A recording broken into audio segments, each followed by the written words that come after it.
Assalamualaikum warahmatullahi wabarakatuh. Perkenalkan, nama saya Azalia Rafa Sabita, nomor absen 7 dari kelas 11 MIPA 5. Pada kesempatan kali ini, saya menjelaskan menyampaikan resensi tentang aplikasi membaca buku berbasis elektronik, yakni Kindle by Amazon. Nah, sebelumnya sedikit intermezzo, aku sendiri pribadi menggunakan Kindle dari tahun 2021, tepatnya pada bulan Juni, yang artinya hampir genap 2 tahun aku memakai aplikasi Kindle sendiri.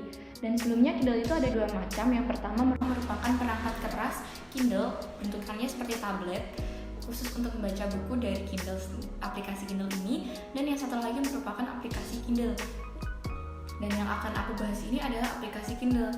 Dan sebelum merujuk mengulas tentang kelebihan dan kekurangan dari aplikasi Kindle, aku akan menjelaskan secara umum apa sih Kindle itu. Jadi aplikasi Kindle ada aplikasi baca buku elektronik yang dikembangkan oleh perusahaan Amazon. Tampilannya seperti ini. Nah, Amazon itu pasti kalian udah banyak familiar ya. Jadi selain menjual barang, Amazon ini juga menjual buku, dan salah satunya itu buku elektronik. Dan mereka juga punya aplikasi sendiri, yakni si Kindle ini. Kindle berupa aplikasi ini dapat diakses melalui tablet, komputer, dan smartphone atau gawai di mana saja dan kapan aja. Adapun aplikasi Kindle ini menggunakan pengguna untuk mengakses dan membaca koleksi buku digital yang luas ditawarkan oleh buku Kindle Amazon. Nah, pengguna juga dapat membeli buku secara langsung nih dari toko Kindle Amazon. Jadi kita bisa beli buku dari dari tokonya Amazon, lalu kita unduh dari buku yang kita udah beli, atau kalau kita punya buku di luar Amazon, kita juga bisa mengimpor buku elektronik selama formatnya didukung aplikasi ini. Nah, Kindle ini punya fitur-fitur utama yang diunggulkan sama mereka. Di antaranya tuh sebagai pengguna kita dapat menyesuaikan tampilan membaca, seperti merubah ukuran font, pencahayaan latar belakang, dan juga mode malam. Nah, pengguna juga dapat menandai halaman. Kita dapat menandai halaman, membuat catatan, dan mengomentari teks spesifik yang ingin kita tandai di dalam satu buku itu. Nah, terus aplikasi Kindle ini juga punya fitur pencarian, di mana kita dapat mengetikkan satu kata ataupun kalimat di dalam buku itu, dan akan muncul di buku itu, yang memudahkan kita untuk mencari satu hal spesifik dalam suatu buku. Dan juga mereka terintegrasi dengan kamus yang memudahkan kita untuk mengartikan satu kata ataupun kalimat. Nah, aplikasi Kindle juga mendukung berbagai format buku elektronik, termasuk format khusus Kindle seperti AZW dan juga KF8. Dan adapun format umum yang didukung Kindle itu seperti EPUB dan juga PDF dan juga TXT. Nah, fitur ini nih ngasih kita fleksibilitas dan dapetin bacaan buku dari berbagai sumber, nggak cuma dari toko Kindle by Amazon sendiri.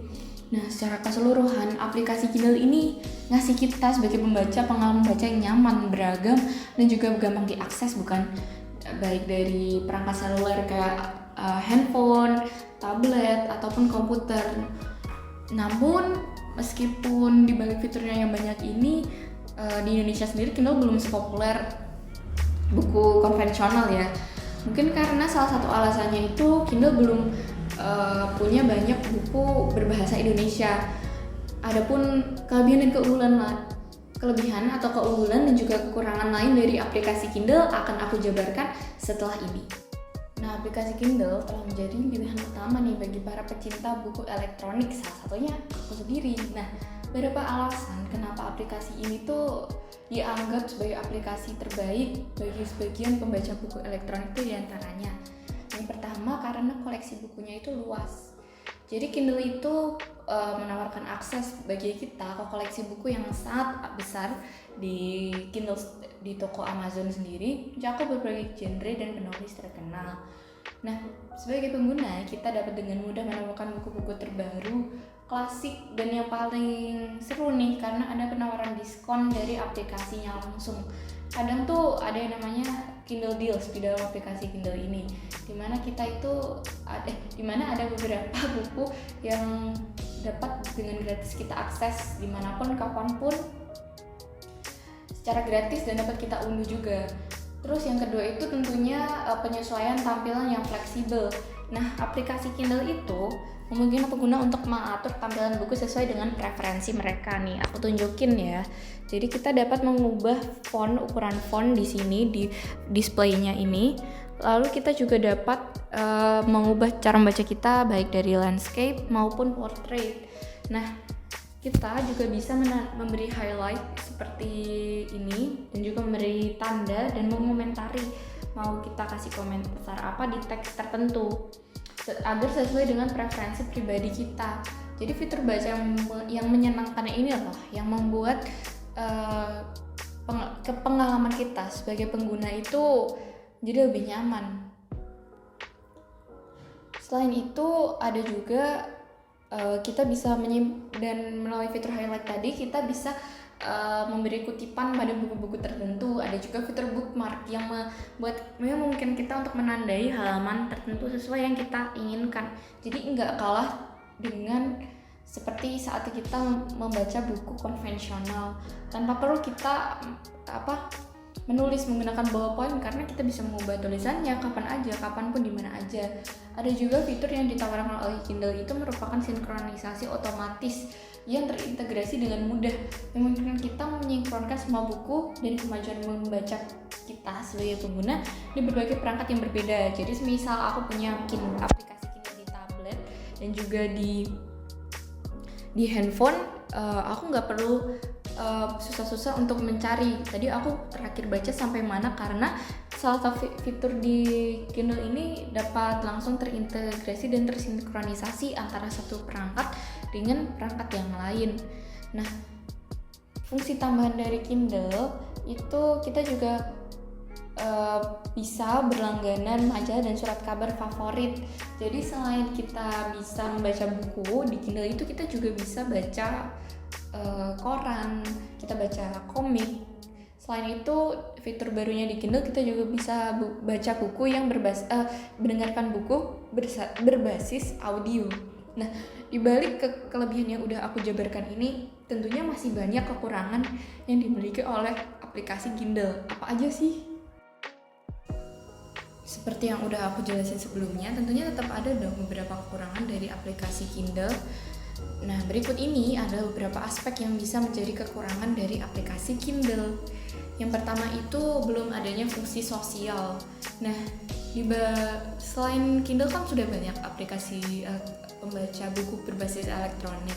Nah, di Kindle ini jadi kekurangan adalah di mana aplikasi lain di luar sana itu memungkinkan kita sebagai pengguna untuk melihat komentar dan juga kutipan yang dibuat oleh pengguna lain dan saling membagikannya satu sama lain. Nah, sayangnya di Kindle ini belum punya fitur itu.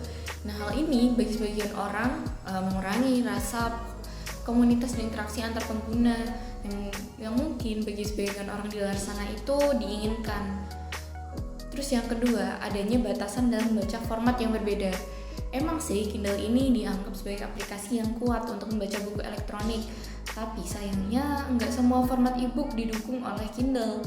Nah, beberapa format seperti EPUB ini nggak bisa dibaca langsung di Kindle. Meskipun ada opsi konversi format, menurut aku sendiri prosesnya mungkin memerlukan langkah tambahan dan menyulitkan bagi pengguna sih. Apalagi kalau kita udah punya buku dalam koleksi format tertentu yang perlu kita konversikan dulu sebelum kita masukkan ke Kindle. Tentu saja makan waktu ya dan ribet gitu. Terus yang ketiga, nggak selalu tersedia untuk semua perangkat. Nah, walaupun Kindle ini tersedia untuk berbagai platform seperti iOS, Android, dan Windows, nggak semua perangkat mendukung aplikasi ini. Nah, contohnya nih, beberapa model e-reader Kindle tertentu ada loh yang nggak bisa menjalankan aplikasi Kindle, padahal mereka dari Kindle. Nah, ini artinya bahwa beberapa pengguna yang menggunakan perangkat khusus Kindle mungkin belum bisa mengakses semua fitur dan kemampuan pada aplikasi ini. Nah, selain belum bisanya kita mengakses aplikasi Kindle, menurut aku sendiri, karena aku pakai di berbagai macam perangkat berbeda seperti Android dan iOS, ada beberapa fitur yang masih terbatas pada Android dan juga iOS nih. Seperti pada Android, sebagai pengguna kita salah satu fiturnya Kindle itu bisa memungkinkan kita untuk mendapatkan rekomendasi buku sesuai dengan buku yang sudah pernah kita baca. Namun sayangnya pada iOS, di iPhone sendiri, fitur itu nggak ada. Jadi kita bisa mendapatkan rekomendasi buku yang sesuai dengan buku yang sudah kita baca itu hanya dapat kita akses melalui website, belum ada di aplikasinya. Selanjutnya, ada juga keterbatasan pada koleksi Amazon. Nah, meskipun koleksi buku Kindle yang ditawarkan oleh Amazon ini luas, pengguna terbatas pada ekosistemnya Amazon aja. Seperti yang aku bilang, di Indonesia sendiri itu masih jarang yang tahu soal Kindle. Kenapa? Karena buku berbahasa Indonesia yang dijual di Amazon itu masih terbatas. Artinya, beberapa buku atau publikasi yang tidak tersedia di toko Kindle Amazon mungkin sulit atau enggak dapat diakses melalui aplikasi ini. Jika pengguna memiliki preferensi lain untuk membaca dari sumber yang lain, mereka mungkin merasa terbatas sih menurut aku dalam pilihan mereka saat menggunakan aplikasi Kindle ini. Nah, pengguna aplikasi Kindle dan yang terakhir, pengguna aplikasi Kindle-nya akan sangat tergantung pada preferensi individu dan kebutuhan pengguna. Sementara ada beberapa kekurangan, banyak pengguna yang masih menghargai pengalaman membaca yang ditawarkan oleh aplikasi ini menemukan manfaat signifikan dalam penggunanya. Jadi meskipun pengguna aplikasi Kindle masih tergantung pada preferensi individu, tentu saja ini tuh enggak lepas dari salah satu fitur Kindle yang memungkinkan Kindle memberikan rekomendasi membaca. Namun sayangnya di sebagian perangkat fitur ini tuh belum ada. Jadi kita ingin membaca tuh masih terbatas pada preferensi buku yang itu aja, seperti itu. Tapi meskipun dibalik kekurangan dan kelebihan dibalik kekurangan yang sudah dijabarkan tadi, tentunya ada kelebihan yang ditawarkan oleh aplikasi ini kan, seperti yang aku sebutkan sebelumnya. Itu tadi merupakan resensi dari aplikasi pembaca buku berbasis elektronik Kindle yang dapat saya sampaikan. Mohon maaf apabila masih banyak kekurangan dan kesalahan. Semoga bermanfaat bagi saya dan juga teman-teman di luar sana. Sekian, wassalamualaikum warahmatullahi wabarakatuh.